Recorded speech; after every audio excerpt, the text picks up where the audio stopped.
ನಿರಂತರ ರಂಗ ಉತ್ಸವ 2023 ಇವತ್ತು 3ನೇ ದಿನದ ರಂಗೋತ್ಸವ.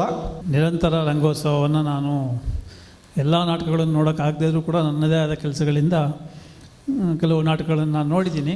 ರಮಾಗೋವಿಂದದಲ್ಲಿ ಹೋದ ವರ್ಷ ಒಂದು ರಂಗೋತ್ಸವ ನಡೆದಿತ್ತು. ಈ ಥರದ ಒಂದು ಉತ್ತಮ ಕಥಾವಸ್ತು ಮತ್ತು ಕಥಾ ಹಂದರ ಇರುವಂತಹ ನಾಟಕಗಳನ್ನು ಆಯ್ಕೆ ಮಾಡಿ, ಯಾಕಂದರೆ ರಂಗಭೂಮಿ ಅನ್ನೋದು ಅದಕ್ಕೊಂದು ಚಿಕಿತ್ಸಕ ಗುಣ ಇದೆ ಅಂತ ನಾನು ಇತ್ತೀಚಿನ ಲೇಖನದಲ್ಲಿ ಬರೆದಿದ್ದೆ.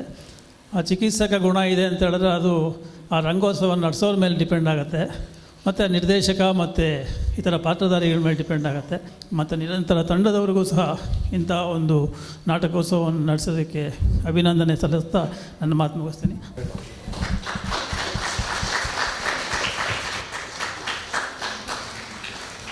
ಇನ್ನು ನಿರಂತರ ರಂಗೋತ್ಸವ ಎಲ್ಲರಿಗೂ ತಿಳಿದಿದೆ. ನಿರಂತರ ಸಂಸ್ಥೆಯ ಬಗ್ಗೆ 14 ವರ್ಷಗಳಿಂದ ನಿರಂತರವಾಗಿ ಒಗ್ಗಟ್ಟಿನಿಂದ, ಶಿಸ್ತಿನಿಂದ, ಬದ್ಧತೆಯಿಂದ ಒಂದು ನಮ್ಮ ಈ ರಂಗಭೂಮಿಯನ್ನು ಅದರ ಏಳಿಗೆಗೆ ಮತ್ತು ಅದರ ಉಳಿಸೋದಕ್ಕೋಸ್ಕರ ಭಾಳ ಕಷ್ಟಪಟ್ಟು ಕೆಲಸ ಮಾಡ್ತಾಯಿದೆ. ಪ್ರಾತಸ್ಮರಣೀಯರು ಬಹಳ ಅದ್ಭುತವಾದ ಕಥೆಗಾರರಾದಂಥ ಇಂತಿಜಾರ್ ಹುಸೇನ್ ಉರ್ದು ಕಥೆಗಾರರು ಕಥೆ ಇಂಜಿನ್ನು ಟಿಂಕರಿಂಗ್ ಮಾಡಿದ್ದು ನಾನು ಸಾಕಷ್ಟು ಟಿಂಕರಿಂಗ್ ಮಾಡಿದ್ದೇನೆ ಇಂಜಿನ್ನಿಗೆ. ಆದ ಕಾರಣ ರಚಿಸಿದ್ದು ಮೂಲವಾಗಿ ಅದರ ಮೂಲ ದ್ರವ ಮತ್ತು ದ್ರವ್ಯ ಇದೆಯಲ್ಲ ಅದು ಅವ್ರದ್ದು. ಇಂತಿಜಾರ್ ಹುಸೇನ್ 97ನೇ ವಯಸ್ಸಲ್ಲಿ 3 ವರ್ಷದ ಹಿಂದೆ English professor. Urdu, English, Sanskrit, Hindi, Persian ಎಲ್ಲ ಭಾಷೆಗಳನ್ನು ಬಲ್ಲವರು.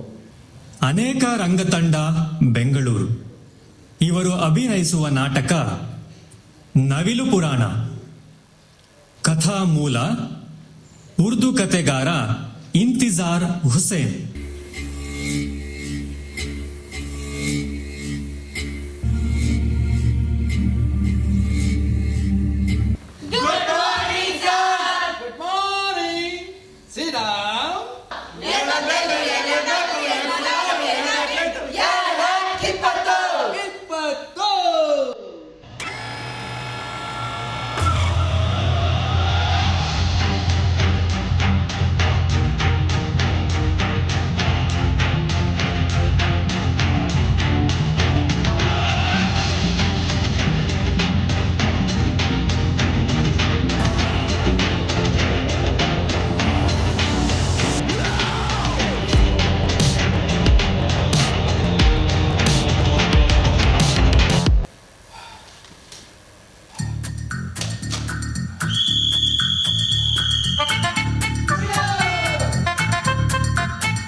ಇಂದಿನ ಪಾಠ